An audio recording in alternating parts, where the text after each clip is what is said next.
Okay, well, let's go back to the question of, okay, you know what... All of the research teams came back together to discuss what we had learned. What are the probabilities of a disease or something happening from the chemical? Well, they don't know yet because they still have to do lots more research. Think about it. If you drank milk with a chemical in it, wouldn't you be mad even if you got $4 million? Well, and plus it wasn't per person.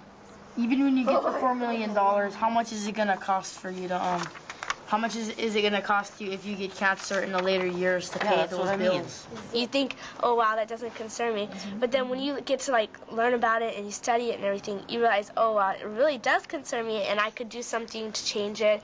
In order for change to occur, there has to be public outcry, which results from what? Public information, public education. Maybe the government could try to fund a research lab or something that would look for different types of pesticides that would not harm people and that would not stay in the environment forever. What would you do? Would you pay for organic foods knowing that it's pesticide-free and therefore healthier?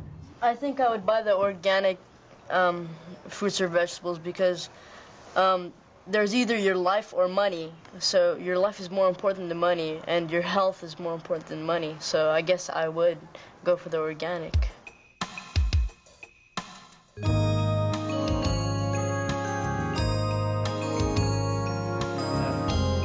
Have an area that they'll take plants. Not a lot of them. This is the Hawaiʻi o Makaha farm in Waianae. Okay. This is, if you grow corn, you're likely to have problems with this pest. So the question we're asking is, well, how do you control pests? The farm manager, Grant McQuaid, showed us various methods that he uses to control pests. He calls it integrated pest management. One method is to grow many different crops together instead of one big crop. That way, if there's a harmful insect, it won't destroy your whole farm. The ladybird beetle. Another way is to encourage natural predators of the harmful insects, like this ladybug. It's the farmer's friend. He uses manual methods too, like covering up the vegetable so that insects can't get at it, and trapping the insects in traps. Come on, go inside, I want to see it drowned. Another thing to do is grow only those varieties of plants that are resistant to pests, like this cherry tomato instead of the big tomato.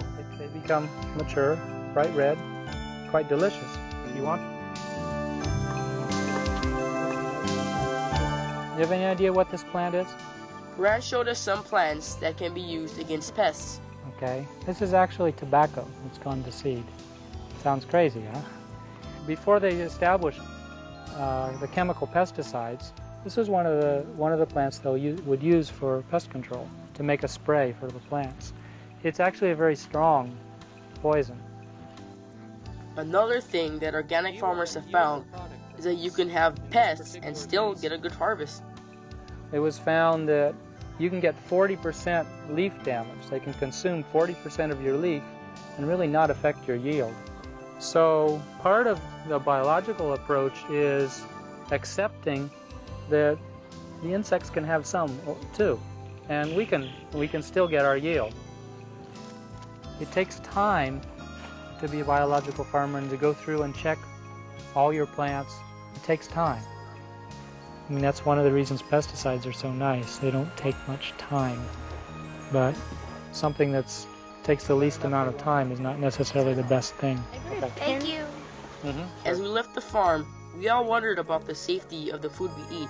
Heptachlor is no longer being sold in the United States. But does that mean that it's not in the food we eat?